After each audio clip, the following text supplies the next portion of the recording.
The early Christians' arguments against the pagans were often genius in their subversive logic.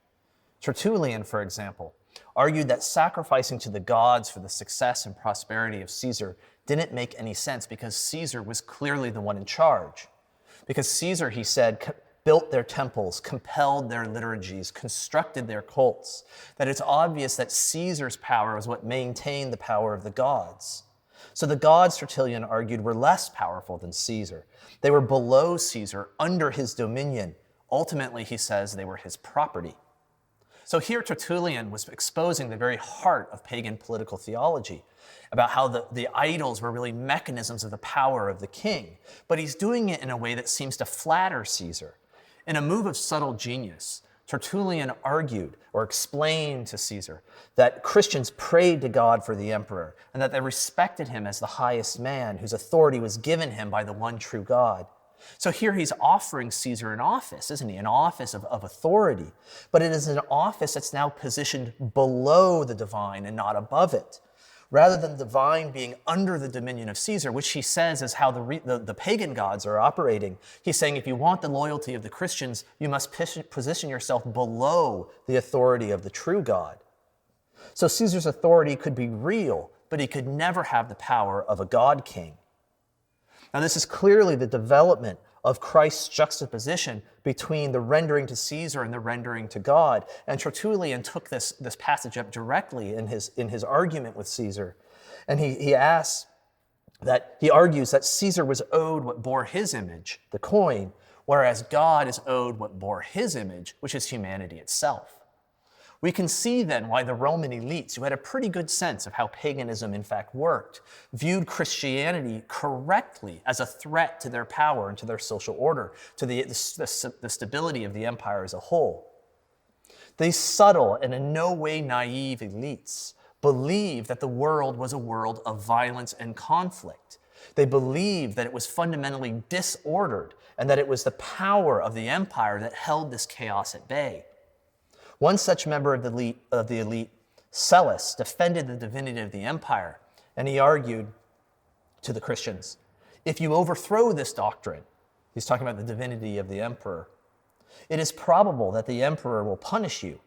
If everyone were to do the same as you, though, there would be nothing to prevent him from being abandoned, alone, and deserted, while earthly things would come into the power of the most lawless and savage barbarians, and nothing more would be heard among men, either of your worship or of the true wisdom.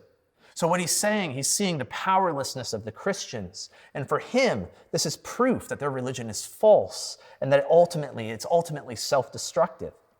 He was arguing that the Christians themselves depended upon the power of the god kings, the power of Caesar. And in a world of god kings, he argues, only a god king could protect order. This is the essence of his argument. Now, within the fallen world of the age of nature, of course, this is not totally wrong, right? In the city of man, it is true that power rules. Falling back into this belief was the constant temptation of Israel in the Old Testament. Falling back upon the safety and power is why they clamored for a king in 1 Samuel, saying, if you'll recall, no, but we will have a king over us, that we also may be like all the nations, and that our king may govern us and go out before us and fight our battles. But as we have seen, it was this very reality that Christianity undid. So we can see the logic of the pagans asking of the martyrs, where is their God? What profit has their religion brought them, which they have preferred to their own life? The answer, of course, could not be provided within the pagan framework. That's the point of the whole Christian move into Christianity. Within the pagan architecture, it just doesn't make sense. What Christianity is proposing is a new architecture, a new social architecture, a new understanding of how power works, of how order works.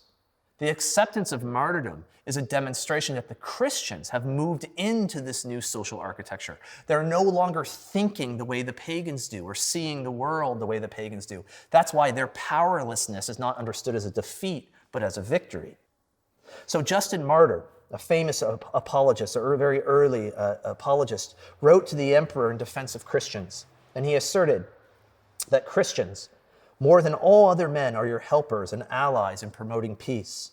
Because those criminals who endeavor to escape detection when they offend your laws, if they learned and were convinced that nothing can escape the knowledge of God, would by all means live decently.